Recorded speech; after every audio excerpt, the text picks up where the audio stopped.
ಅದರಂತೆ ನಾವೆಲ್ಲರೂ ಒಗ್ಗಟ್ಟಾಗಿ ಕೆಲಸ ಮಾಡಿ ಸುಧಾಕರ್ ಅವರನ್ನ ಹೆಚ್ಚಿನ ಮತಗಳಿಂದ ಜೈಕಳಿಸೋದಕ್ಕೆ ನಾವು ಎಲ್ಲ ರೀತಿಯ ಬೆಂಬಲವನ್ನು ಕೊಡ್ತೀವಿ ಅಂತ ನಮ್ಮ ಪಕ್ಷದ ವರಿಷ್ಠರು ನಮಗೆ ಸೂಚನೆಯನ್ನು ಕೊಟ್ಟಿದ್ದಾರೆ.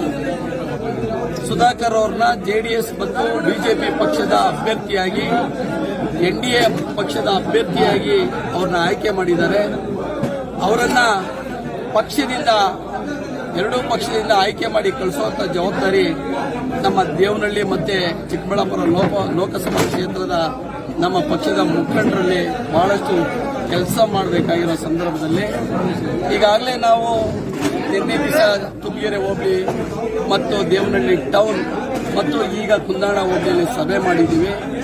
ಬಹಳಷ್ಟು ವಾಲಂಟಿಯರಾಗಿ ಬಹಳಷ್ಟು ಜನ ಬಂದು ಭಾಗವಹಿಸಿ ನಾಳೆ ಸುಧಾಕರ್ ಅವರು ನಾಮಪತ್ರದ ಉಮೇದುವಾರಿಕೆಯನ್ನು ಸಲ್ಲಿಸ್ತಾ ಇರೋದ್ರಿಂದ ಆ ಕಾರ್ಯಕ್ರಮದಲ್ಲಿ ಹೆಚ್ಚಿನ ಜನಸಂಖ್ಯೆ ಭಾಗವಹಿಸಿ ಯಶಸ್ವಿ ಮಾಡಬೇಕು ಅಂತ ತಮ್ಮ ಸ್ವಯಂ ಪ್ರೇರಿತರಾಗಿ ಇವತ್ತು ಭಾಗವಹಿಸಿದ್ದಾರೆ. ಈ ಒಂದು ಕಾರ್ಯಕ್ರಮವನ್ನು ನಮ್ಮ ಹೋಬಳಿ ಅಧ್ಯಕ್ಷರಾದಂಥ ಜಗದೀಶ್ ಅವರು, ನಮ್ಮ ತಾಲೂಕು ಅಧ್ಯಕ್ಷರಾದಂಥ ಮುನೇಗೌಡರು, ಜಿಲ್ಲಾ ಅಧ್ಯಕ್ಷರಾದಂಥ ಮುನೇಗೌಡರು, ನಮ್ಮ ಇಬ್ಬರು ಮಾಜಿ ಶಾಸಕರು ನನ್ನ ಸಹೋದರ ಸಮಾನರಾದಂಥವರು ಪಿಳ್ಳುಮುನಿಶಾಮಪ್ಪನವರು ಮತ್ತು ಜಿ ಚಂದ್ರಣ್ಣವರು ನಾವೆಲ್ಲರೂ ಕೂಡ ಒಗ್ಗಟ್ಟಾಗಿ ತಾಲೂಕಿನಾದ್ಯಂತ ಪ್ರವಾಸ ಮಾಡ್ತಾ ಇದ್ದೀವಿ. ಅದಕ್ಕೆ ಹೆಚ್ಚಿನ ಜನಬೆಂಬಲ ಕೂಡ ಸಿಗ್ತಾ ಇದೆ.